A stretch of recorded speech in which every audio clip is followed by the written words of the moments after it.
দর্শক, প্রফেসর ইউনূস সরকারের আমলের ভয়াবহ একটা তথ্য গণমাধ্যমে ফাঁস হয়েছে এবং গণমাধ্যমে ফাঁস হয়েছে ব্যাপারটা আসলে এভাবে বলা উচিত নয়, বলা উচিত যে টিআইবি ফাঁস করেছে। টিআইবির বর্তমান যিনি প্রধান ইফতেখারুজ্জামান, তিনি প্রফেসর ইউনূস সরকারের খুবই ঘনিষ্ঠ ছিলেন। প্রফেসর ইউনূস সরকারের এই ঘনিষ্ঠ ব্যক্তিটি টিআইবির প্রধান হিসেবে যখন কাজ করছেন, তখন সেই টিআইবি থেকে প্রফেসর ইউনূসের আমলের 12,633 কোটি টাকার দুর্নীতির এবং লণ্ডভণ্ড অবস্থা প্রকাশ পেয়েছে। ভয়াবহ ব্যাপার। 12,633 কোটি টাকার ঘুষ লেনদেনের কথা বলছে শুধুমাত্র সেবা খাতে প্রফেসর ইউনূসের আমলে। এই ভয়াবহ তথ্য কি প্রমাণ করে? প্রফেসর ইউনূস মুখে সাধু সেজেছিলেন, কিন্তু কর্মে যা করেছেন সেটা শেখ হাসিনা তো বটেই, বাংলাদেশের ইতিহাসের যে কোনো সময়ের অপকর্মকে ছাড়িয়ে গেছে। চলুন একটু এই ভয়াবহ ব্যাপারটা বুঝে ওঠার চেষ্টা করি। এই ভিডিওতে থাকবেন পলিটিক্স টিভির নিয়মিত আয়োজনে।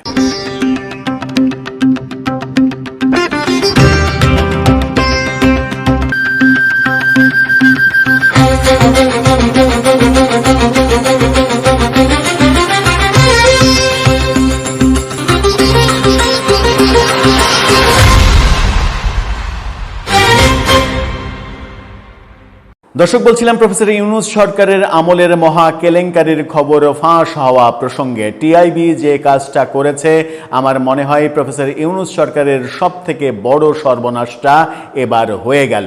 সাধু সেজে বসেছিলেন এবং সাধু সেজে বসে কি কি করেছেন সেগুলো এখন আমরা টের পাচ্ছি। এই টের পাওয়ার ব্যাপারটা কি আমরা প্রত্যাশা করেছিলাম? এত কথা না বলে আপনারা যেহেতু অস্থির হয়ে অপেক্ষা করছেন ব্যাপারটা কি সেটা জানার জন্য সেই ঘটনায় যায়। বিজনেস স্ট্যান্ডার্ড তারা এই খবরটা কিভাবে দিচ্ছে তাদের শিরোনামটা দেখে নিন। অন্তর্বর্তী সরকারের এক বছরে সেবা খাতে 12,633 কোটি টাকা ঘুষ লেনদেন, এই তথ্য দিচ্ছে টিআইবি। কি বলছে? রাজধানীর ধানমন্ডিতে টিআইবি কার্যালয়ে আয়োজিত সংবাদ সম্মেলনে সেবা খাতে দুর্নীতি জাতীয় খানা জরিপ 2025 শীর্ষক প্রতিবেদনের ফলাফল প্রকাশকালে এই তথ্য দেয়া হয়। টিআইবির মতে, অন্তর্বর্তী সরকারের সময়কার সেবা খাতের দুর্নীতির চিত্র বিশ্লেষণ করে পরিচালিত এই খানা জরিপে এই তথ্য উঠে এসেছে। ডক্টর ইউনূসের নেতৃত্বাধীন অন্তর্বর্তী সরকারের সময় দেশের বিভিন্ন সরকারি আধা সরকারি সেবা খাতে এক বছরে মোট 12,633 কোটি টাকা ঘুষ লেনদেন হয়েছে বলে টিআইবি দাবি করেছে। 2024 সালের নভেম্বর থেকে 2025 সালের অক্টোবর পর্যন্ত, অর্থাৎ আগস্টে ক্ষমতা নিলেন ডক্টর ইউনূস, এরপরে নভেম্বর থেকে শুরু করে 25 অক্টোবর পর্যন্ত এই বিপুল পরিমাণ অর্থ ঘুষ লেনদেন হয়েছে। এটা প্রফেসর ইউনূসের আমলে। রাজধানীর ধানমন্ডিতে এই ঘোষণাটা তারা দেয়। টিআইবি জানিয়েছে, বাংলাদেশ ব্যুরো অব স্ট্যাটিস্টিক্স এর নমুনা কাঠামো ব্যবহার করে দেশের 8টি বিভাগের গ্রাম এবং শহরাঞ্চল থেকে 2 ধাপে দৈব চয়ন পদ্ধতিতে 1,149টি এলাকা নির্বাচন করা হয়। জরিপে সুনির্দিষ্ট 18টি সেবা খাতের তথ্য বিশ্লেষণ করা হয়েছে। এর আগে 2023 সালেও একই ধরনের জরিপ করা হয়েছিল।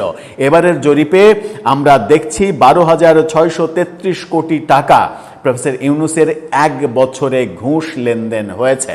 অথচ প্রফেসর ইউনূস কিন্তু বলেছিলেন, আমরা বর্বর থেকে সভ্যতায় এসেছি। অর্থাৎ 2024 আগ পর্যন্ত 55 বছর আমরা বর্বর যুগে ছিলাম। প্রফেসর ইউনূস সেই বর্বর যুগ থেকে 2025 নভেম্বরের দিকে সভ্যতায় এনেছিলেন। সেই 2025 অক্টোবর পর্যন্ত এক বছরের হিসাব বলছে 12,633 কোটি টাকা ঘুষ লেনদেন হয়েছে তার সরকারের আমলে।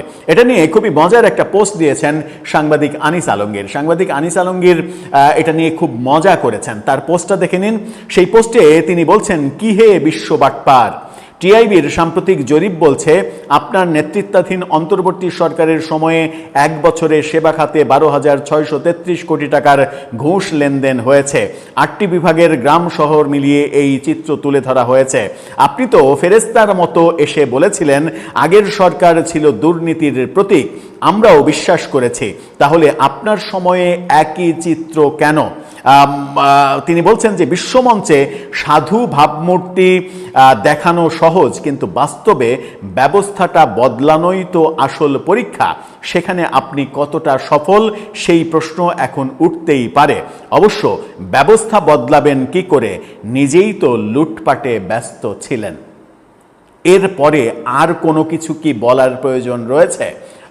আনিস আলমগীরের কথাটাই বোধহয় প্রকৃত কথা, যে তিনি এই অপকর্মগুলো ঢাকবেন কিংবা এর বিরুদ্ধে ব্যবস্থা নেবেন কিভাবে?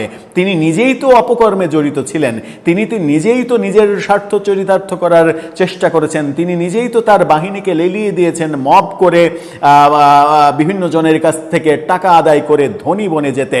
তিনি নিজেই প্রমাণ করেছেন তার মানে শাসন আমলে 2025 সালে সুইস ব্যাংকে 42% টাকা বেশি জমা পড়েছে, 42% বেড়েছে সুইস ব্যাংকে টাকা জমা দেওয়ার হার।